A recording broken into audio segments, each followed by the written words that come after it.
Okay, now we're going to move nicely on to Gaurav Sinha, who is going to speak about industry insight. Gaurav has been very involved in our conference over the years, actually having designed our wonderful theming for a lot of our events, and especially for AHIC this year, he's got very involved. So please welcome Gaurav Sinha, CEO and founder of Insignia, Thank you. who's going to speak about industry insights. Thank you very much. Thank you. Thanks, Jonathan. Good morning, everyone. My name is Gaurav Sinha. I'm the founder and CEO of Insignia, which is a boutique brand strategy, design, communications firm. A lot of people ask me, what do I do for a living? Oops, hang on one second. There we go. So that's me.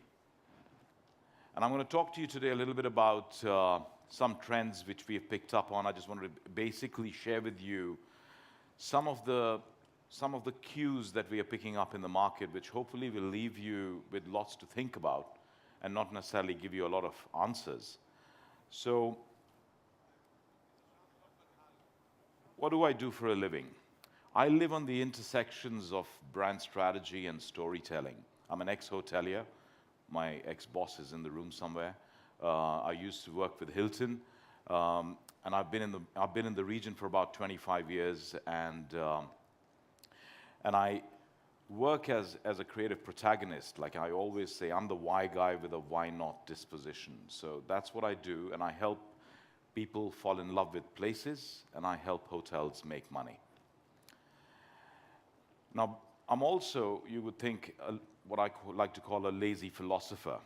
So I always start right from the beginning. Why do we travel? I think if you look at the definition of travel, for me, travel is the ultimate expression of self-advancement.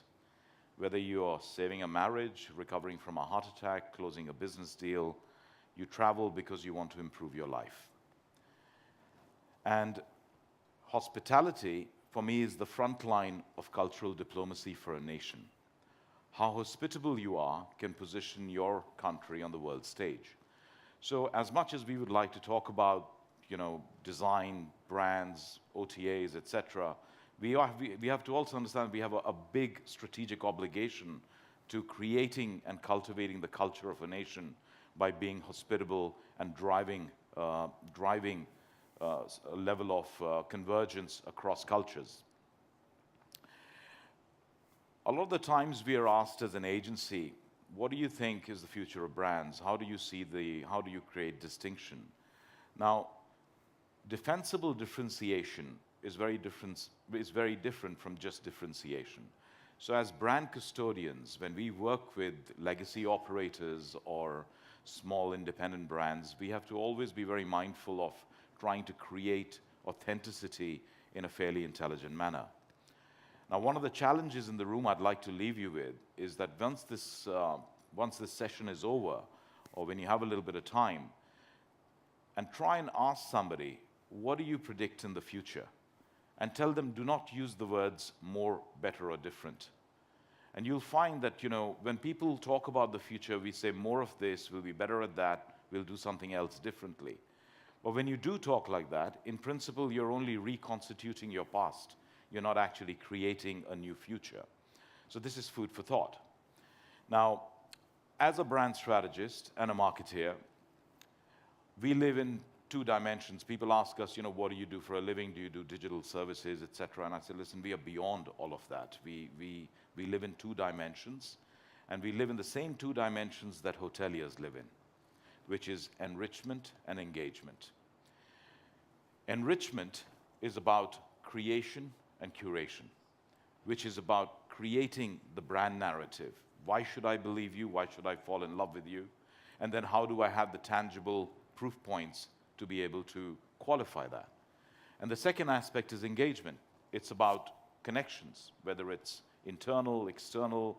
These are all conversations that create the love affair that people want to cultivate, whether it's with a brand, a destination, or in any service provider.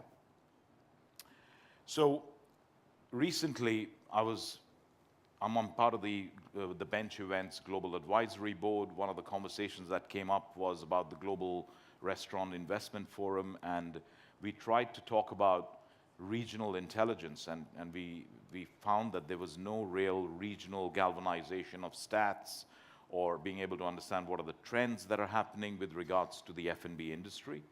So 3 months ago, we launched our first Trendlines report, and this Trendlines report mapped out 10 key trends in the F&B industry. We had brand strategists, we had market analysts, we had statisticians, we had journalists articulate a fairly robust report. And off the back of that, we also created a Trendlines report, which was an online survey we did with about 1,000 respondents to find out what are the, it was an exercise of sentiment mapping, understanding industry trends, what are the aspirations, what do people want from the travel industry in general. So this report is going to be released in the coming weeks. The report is actually free, this particular one, so all you have to do is register to our website, and at some stage we'll send you a summary of the key findings. And today I'm going to share with you just 7 key things that we've picked up on, and hopefully that'll give you some food for thought. So first thing we picked up through this survey that we've conducted is that loyalty in some way or the other is broken. Now, broken promises, whether you can't use your air miles to upgrade your flight, or whether you have blackout dates and you can't come and stay. So as much as we are talking about big data and how the 4th industrial revolution will, transform the way we do business, I think there is a deeper need emerging for sentiment mapping and understanding what is it that actually creates enrichment and value for guests who are aligned with brands. I've always said to a lot of my clients, I said, loyalty is not a one-way street. It's a two-way street. You have to give in an equitable manner. So this is only getting validated. Artificial intelligence is playing a very important role in the way loyalty programming algorithmically is evolving now. And we've always talked about deep customization. This is another key thing that is emerging now. You will have hoteliers have a tremendous advantage now to turn data into knowledge. There's an old saying, if only you knew what you actually know. And I think data mining and using agencies or companies or service providers who can help you articulate what your needs and aspirations are and how to build better relevance for your brands is going to become very important. Guests and customers are seeking tangible benefits. As much as it's a self-esteem boost to have a Skywards Platinum card hanging off your briefcase, I think it's very important to be able to burn your miles and be able to get to a flight without having to spend a lot of money. There is also a conversation around the fact that there is loyalty as a lot of friction and gravitational pull, that there is no currency of goodwill. And one of the things we have to think about is I have a thought on my own versions of AI, which I call altruistic intelligence. And I think there is something about altruism that also needs to be born, because there's a huge movement, which we will talk about in a couple of seconds, about how brands and crony capitalism is getting challenged, and we have to be able to compensate and give back to the communities around us as much as we want to make profits. The second is, a lot of bankers and financiers in the room today, we've heard them earlier talk about, return on equity. I'd rather talk about return on experience. Now, one of the things that is emerging again from the survey that we've conducted, that there is an element of brand fatigue. A lot of people saying the same thing and saying that they're different. So I think creating distinction in this marketplace, in this rather hyper-competitive marketplace, is going to be an essential part of our narrative as we try and make people understand why they come on holiday, and how they go about traveling and doing the things that they do. And that means return on experience. What that means is that hotels have to become quite transformative in spaces. We have grand lobbies in which people are meant to walk through, and we don't necessarily monetize them as efficiently as one could. And I think that disruption is happening. We are seeing design, we are seeing new hotels emerging, we are seeing boutique hotels in Europe doing very clever things. If you're in Amsterdam today, you actually get a skateboard given to you if you check in as a guest in some of the hotels, so you can go on a skateboard and experience the city. So I think as hoteliers, you have an obligation to look at curation of experiences within your premises, not just the design and the physicality aspects of what you're building. There's a huge deficit, in the market today. We talked previously, just the session before, talked about the aggression and the sentiment of aggression amongst global leaders. But truth, transparency, and trust are three of the key things that are also cropping up between customers and brands. People don't believe what they're being sold today. Whether it's sugared water, or whether it's buying into a hospitality proposition, or whether it's buying a car. We've seen, a lot of issues emerge in the news recently about promises that have been made, and people are now challenging some of those things that have been told by brands to them consistently about what makes them different. Which leads me to a point about the fact that I think guests are today becoming activists, and what I call tribal reconnaissance. People are collectively looking and researching the authenticity behind your messaging. So whether if you're environmentally friendly, your environmentally friendly footprint is now going to be challenged, and people are going to ask you more and more questions about, how true is that? And it's not going to be a question just about, hang your towel if you want to be kind to the planet. So there's also conversations around Insta scammers, social media and all the other aspects. Now everything is paid for. I can get you as many likes or as many followers you want. It's a question of just paying some money, and people are now getting intelligent and saying, I don't believe a word of what you say. They're called listicles in the media. So I think there's a conversation around truth, transparency, and trust. And I think authenticity in your messaging is going to become really important as you start building your brand strategy. As much as you spend so much money building hotels, you need to invest a significant amount more compared to your brand marketing budgets, etc., to be able to bring and create that level of trust that is essential in a market which faces tremendous amounts of deficit.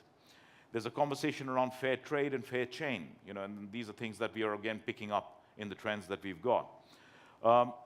There's also something else we've picked up, which is what we call the Uberization of soft power, which is, hospitality brands are, I think, going through, hoteliers rather, hotel management companies, are going through a fantastic midlife crisis of sorts. You are family of brands, you are legacy operators, we've got upper scale, budget, mid-segment, etc. The language has evolved and changed very rapidly. But what we are also noticing is that your competition is now everybody and everything, as much as it's nobody and nothing. So I think what that means is that there is a blurring of the boundaries when it comes to the competition. And you'll see a lot of sales and marketing consortia now, galvanizing their capabilities of what they're doing for small regional hotels and competing on the same level on distribution, etc., with large legacy operators. Technology is leveling the playing field, and there are very few barriers for people to converge and create new brands. In a similar way, we are seeing the rise of OTAs. The conversation in the previous session picked up on that. And customers, we forget about the guests in all of this. Guests are not seeking families of brands. Guests are seeking authentic connections with the community. It's not about being culturally connected anymore. It's about being community embedded.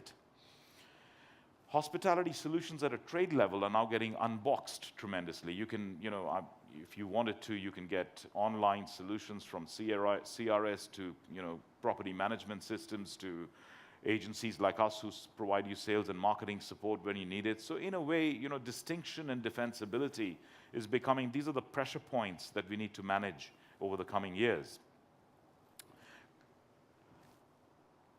Now, that was, and then we also, during this research that we conducted, we asked questions on all sorts of aspects of travel. It wasn't just hospitality.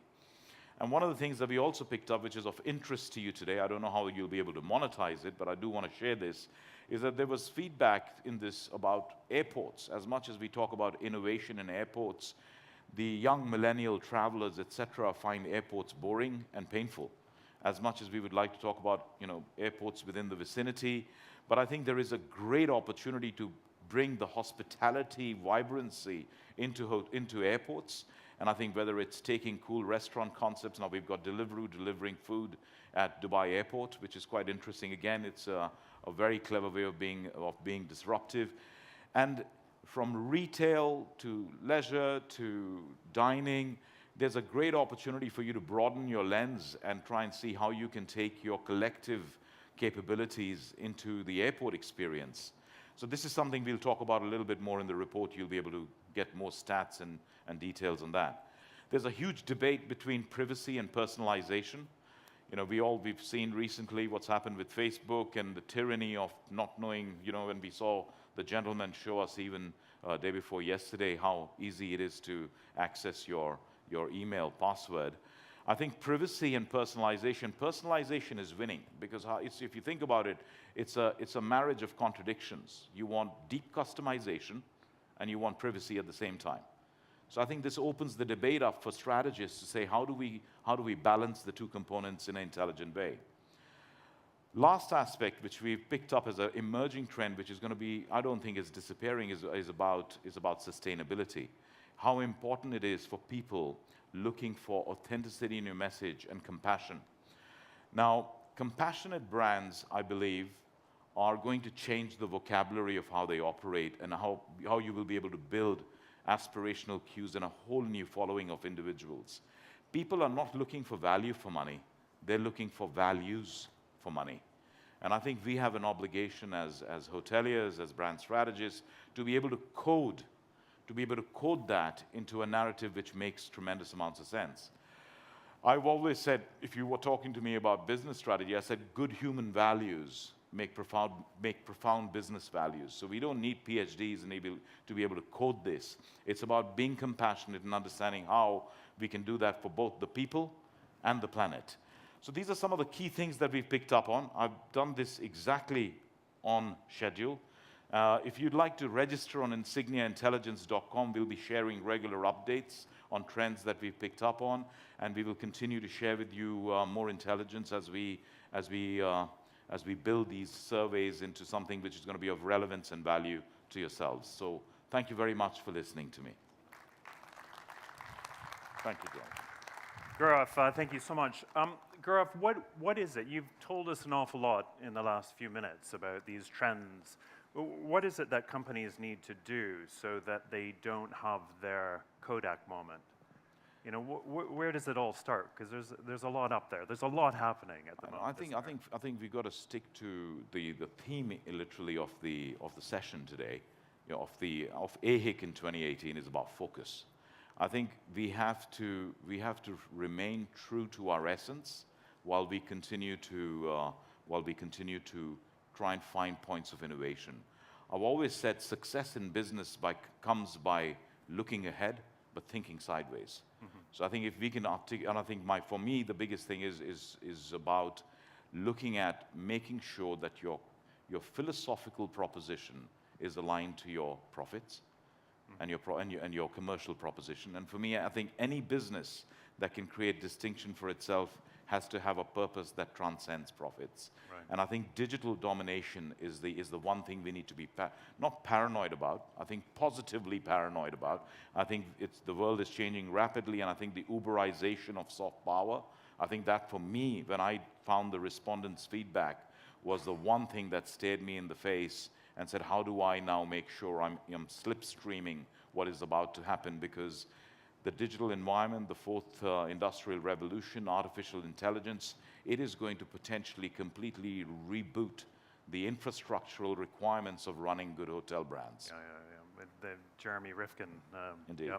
But what I love was your human values make good business values. So would everybody please show their appreciation to Gaurav Sinha? Thank you. Gaurav. Thank you very much. All right.